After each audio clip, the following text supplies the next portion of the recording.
తస్య సప్తధా ప్రాంతభూమి ప్రజ్ఞాః. చూడండి, నిన్నటి రోజున మనము ఈ మోక్షం అనేది, కైవల్య ప్రాప్తి అనేది ఉపాయం ఏమిటి అనేది మనం నిన్న తెలుసుకున్నాం. హానోపాయ అనే విషయంగా తెలుసుకున్నాం. ఎప్పుడైతే వివేక ఖ్యాతి కలిగిన వెంటనే ఇంకా మనకు ఈ యొక్క కైవల్య ప్రాప్తి కలుగుతుంది అనే విషయంగా తెలియజేశాడు. అయితే మొట్టమొదటగా ఈ వివేక ఖ్యాతి దాని యందు నిష్ఠ గలవాడికి మొట్టమొదట ఏం కలుగుతుంది అంటే, స్టార్టింగ్ అతనికి ఏం లాభం ఉంటుంది, తర్వాత ఫైనల్ లాభం వచ్చేసి కైవల్యం. అయితే మొదటగా ఏం లాభం ఉంటుంది అనే విషయంగా పతంజలి మహర్షి తెలియజేస్తున్నాడు. తస్య వివేక ఖ్యాతి యందు నిష్ఠగల యోగికి సప్తధా 7 విధములైన ప్రాంత భూములు కల ప్రజ్ఞ బుద్ధి కలుగును. చూడండి, ఎంతటి అద్భుతమైనటువంటి విషయం. అంటే ఎవరికైతే ఈ వివేక ఖ్యాతి కలగాలి అని నిష్ఠతో సాధన చేస్తుంటాడో అటువంటి వాడికి మొట్టమొదట 7 విధములైనటువంటి ప్రజ్ఞ బుద్ధి కలుగును. అది కూడా ఎటువంటిది? ప్రాంత భూములు కల బుద్ధి కలుగును. అయితే దానికి వివరణ చూడండి. ఆ 7 ఏంటివి అంటే, వివేక ఖ్యాతి కలిగిన యోగికి తామస జ్ఞానములు కలగక అతని వివేక ఖ్యాతి నిర్విప్లవమగును. అతనిలో ఉన్నటువంటి ఈ యొక్క ఏదైనా తామసికమైనటువంటిది సంబంధించినటువంటిది ఏదైనా ఉంటే అది దూరం అవడమే కాకుండా మళ్ళీ అటువంటి తామసికం అనేది అతని దగ్గరికి రాదు. అది దూరం అయిపోయి అతని కలగక వివేక ఖ్యాతి నిర్విప్లవమగును. అట్టివాడే ధర్మమేఘ యోగి అనబడును. అటువంటి వాడు ధర్మమేఘ యోగి. చూడండి పదాలు ఎట్లుంటాయో. అతనికి 7 విధములైనటువంటి ప్రజ్ఞ ఏర్పడును. 7 రకాలైన ప్రజ్ఞ ఏర్పడుతుంది. ఆ ప్రజ్ఞ జిజ్ఞాస, జిహాస, ప్రేప్స, చికీర్ష, శోకము, భయము, వికల్పము అను 7ను తొలగిపోవుటయే ఫలముగా కలిగి ఉండును. చూడండి, ఇక్కడ ఆ ప్రజ్ఞ ఎలా ఉంటుందంటే, ఇప్పుడు చెప్పబడినటువంటి ఈ 7 అతనిలో నుంచి తొలగిపోవుటయే దాని యొక్క ఫలముగా చెప్పబడుతూ ఉంది. ఇక్కడ చూడండి, హేయమననేమో తెలిసినది, హేయమున తెలుసుకొనిదగిన అంశముండు లేదు అను జ్ఞానము కలుగుటచే జిజ్ఞాస ఉండదు. చూడండి, ఇక్కడ చాలా జిజ్ఞాస అంటే చాలామంది ఏమనుకుంటారంటే, ఇప్పుడు యోగం పట్ల కూడా జిజ్ఞాస ఉండాలి కదా, అది పోతే ఎట్లా అని భావన వెంటనే కలిగి ఉంటుంది. ఇక్కడ పతంజలి మహర్షి చెప్పేది అది కాదు. ఇక్కడ ప్రకృతికి పురుషునికి సంబంధము తెగిపోతేనే జీవుడు ముక్తి పొందుతాడు అని చెప్తుంది. అప్పుడు ఏమైతుంది? జిజ్ఞాస పోతుంది. దేని మీద? ప్రకృతి మీద పోతుంది. అది ఇక్కడ జిజ్ఞాస అంటే నీకు ప్రకృతి మీద జిజ్ఞాస ఉండదు. ఎందుకంటే నీకు ఆ సంబంధం నువ్వు దూరం చేసుకోవాలి. దూరం చేసుకోవాలనుకున్నప్పుడు జిజ్ఞాస ఉంటుందా? ఎవరికి ఉండదు. ఇప్పుడు భార్యాభర్త ఉన్నారు, వాళ్ళిద్దరు గొడవలు పడ్డారు, విడాకులు తీసుకోవాలనుకున్నప్పుడు వాళ్ళకి ప్రేమ ఎట్లుంటుంది? జిజ్ఞాస ఉండదు. అట్లనే మనం కూడా ఇక్కడ ఈ ప్రకృతితో మనము దూరం కావాలి, ఆ సంబంధం తెగిపోవాలి అనుకున్నప్పుడు ఆ ప్రకృతి మీద జిజ్ఞాస పోతుంది, తొలగిపోతుంది. అదే విషయంగా ఇక్కడ పతంజలి మహర్షి తెలియజేస్తున్నాడు. ఇక హేయమునకు కారణములైనటువంటి అవిద్యాది పంచక్లేశములు త్యజింపబడినవి. వీనిలో ఇక త్యజింపదగినది లేదు కావున జిహాస తొలుగును. అంటే అక్కడే మనకు వివేక ఖ్యాతి కలగగానే ఇవన్నీ పోతాయి. ఏంటివి? ఈ అవిద్య, అస్మిత, రాగము, ద్వేషము, అభినివేశం అక్కడికే దూరం అయిపోయింటాయి. అది దూరం చేసుకోవాలా అనేటటువంటి ఒక జిహాస అది కూడా తొలగిపోతుంది వివేక ఖ్యాతి కలగగానే. ఇక మూడవది హానము. కైవల్యము ప్రాప్తించినది ప్రాప్తవ్యము ఒకంతయు ఇక లేదు అను ప్రేప్స అంటే ప్రాప్తి కోరిక ఉండదు. చూడండి, మూడవది ఏంటంటే ఇక మనకు కైవల్యము సిద్ధించిన తర్వాత కూడా మళ్ళీ కైవల్యం కావాలా అనేటటువంటిది ఉండదు కదా. ఒకసారి పొందిన తర్వాత ఇక మళ్ళీ ఆ ప్రాప్తి కోరిక అనేది ఉండదు. అర్థమవుతుందా? ఓకే. ఇక నాలుగవది ఏంటంటే వివేకఖ్యాతి రూపమగు హానోపాయము లభించినది, ఇక సంపాదింపవలసినది లేదు అను చికిత్స కర్తవ్య ఇచ్చ తొలగిపోవును. ఇంకా నేను సంపాదించాను కదా వివేకఖ్యాతి, ఇంకా మళ్ళీ ఈ సంపాదించాల్సినది ఏది లేదు అనే ఒక చికిత్స అంట. ఆ చికిత్స అనేది కూడా తొలగిపోతుంది.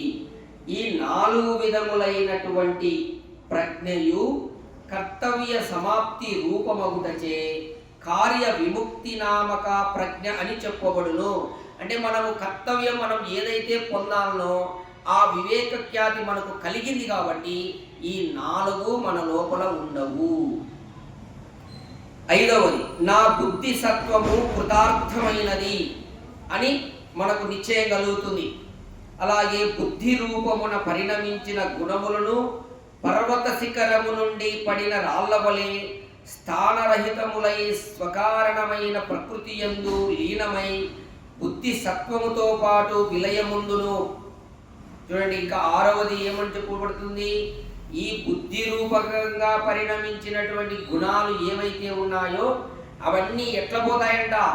ఒక పర్వతం మీద నుంచి పడిన రాళ్ళు ఏమైతాయి? మొత్తం అన్ని పగిలిపోయి ఎక్కడంటే అక్కడ చెల్లాచెదరైపోయి ఉంటాయి.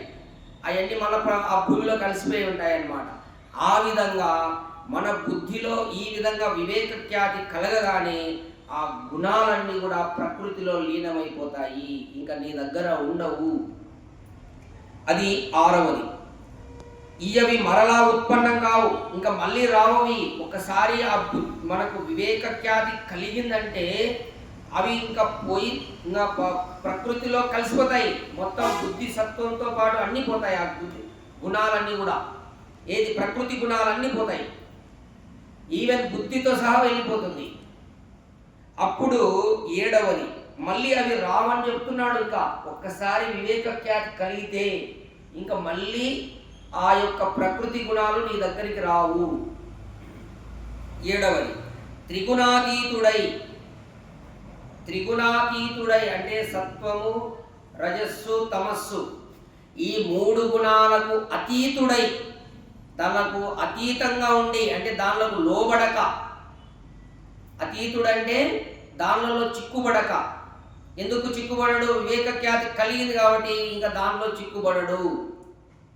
దానికి అతీతుడై స్వరూప మాత్రంలో స్థితి గల కేవలము పురుషుడు పరమాత్మ సాక్షాత్కారం పొందును.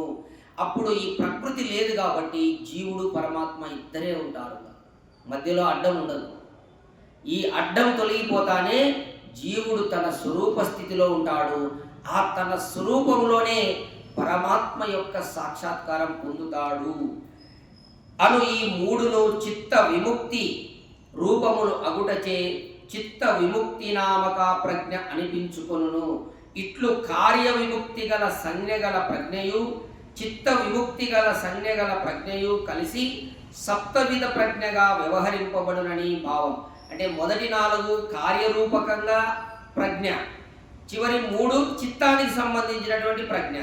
ఈ 3 కూడా దూరం కావడం వలన సప్తవిధ ప్రజ్ఞగా వ్యవహరింపబడింది. ఆ 3 కూడా సప్తవిధ ప్రజ్ఞగా వ్యవహరింపబడింది. కాబట్టి ఈ 7 దూరం చేసుకోవాలి.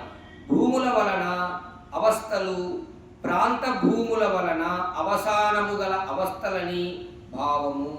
ఇక్కడ దీనికి ఒక పేర్లు పెట్టారు, భూములు అని. అంటే అంత గట్టిగా అన్నమాట ఇవన్నీ కూడా, వాటిని దూరం చేసుకోవాలి. కాబట్టి ఈ విధంగా ఉపరియుక్త సప్తవిధ ప్రాంత భూమి ప్రజ్ఞగల పురుషుడు నిర్వికల్పుడు, జీవన్ముక్తుడు, కుశలుడు అని చెప్పబడును. ఈ విధంగా పైన చెప్పబడినటువంటి 7 విధములైనటువంటి ఈ ప్రాంత భూమి గల ప్రజ్ఞలను ఏ పురుషుడు దూరం చేసుకుంటాడో అటువంటి వాడు నిర్వికల్పుడు. అంటే అంటే ఏ విధంగా వికారము చెందడు, అతడు దేనికి వికారానికి లోను కాడు, ఏది వచ్చినా యాక్సెప్ట్ ఉంటుంది. అది చెడు అయినా సరే మంచి అయినా సరే రెండింటినీ ఒకేలాగా తీసుకుంటాడు. అతనిలో వికారం, రాగం కలగదు, ద్వేషం కలగదు, ఈర్ష్య, అసూయ, కామ, ఏముండవు అతనికి. అట్లా నిర్వికల్పుడై ఉంటాడు. అలాగే జీవన్ముక్తుడు, జీవించి ఉండగానే అతడు ముక్తి యొక్క ఆనందాన్ని అనుభవిస్తూ ఉంటాడు. కుశలుడు, అత్యంత సుఖాన్ని పొంది నైపుణ్యంగా జీవిస్తుంటాడని తెలియజేయబడతా ఉంది. కాబట్టి వివేక ఖ్యాతి కలగగానే కలిగే మొట్టమొదటి లాభం ఏంటంటే ఈ 7 రకాలైనటువంటి ఈ విధమైనటువంటి ప్రజ్ఞ, బుద్ధిని చెప్తున్నాడు. ఆ బుద్ధికి సంబంధించినది ఇదంతా కూడా. ఆ 7 విధములైనటువంటి బుద్ధికి సంబంధించిన ప్రజ్ఞలను దూరం అవుతాయి. అవి దూరం చేసుకోవాలి, చేసుకుంటేనే అతడు జీవన్ముక్తుడవుతాడు. కాబట్టి వివేక ఖ్యాతి కలగగానే ఈ లాభం కలుగుతుందని పతంజలి మహర్షి స్పష్టంగా చెప్తున్నాడు. ఆ 7 ఏంటో మనం ఇప్పుడు అందరూ కూడా చక్కగా తెలుసుకున్నారు. కాబట్టి ముందు మనం చేయవలసినటువంటి పని ఏంటంటే వివేక ఖ్యాతిని సంపాదించాలి. వివేక ఖ్యాతిని దాని యందు నిష్ట కలిగి ఉండాలి అని చెప్తున్నాడు. అదే నిష్ట కలవానికే ఇవన్నీ లభిస్తాయి. వివేక ఖ్యాతి యందు నిష్ట అంటే ఏంటి? ఎప్పుడు అదే గుర్తుకు రావాలి, అదే ఆచరణలో ఉండాలి. నిష్ట అంటే వదిలిపెట్టకుండా గట్టిగా పట్టుకొని చేయడమే, అది పూర్తి అయ్యేంత వరకు దాన్ని నిష్ట అంటారు. మనం అనుకున్నది వచ్చేంత వరకు వదలకుండా ఏదైతే అభ్యాసం చేస్తామో దాన్ని నిష్ట అంటారు. అది మనకు ఎక్కడ నిష్ట ఉండాలి? ఎక్కడ ఉండాలి? వివేక ఖ్యాతి యందు నిష్ట కలిగి ఉండాలి. యోగికి ఎక్కడ నిష్ట కలిగి ఉండాలి? వివేక ఖ్యాతి. Very good. ఓం తత్సత్.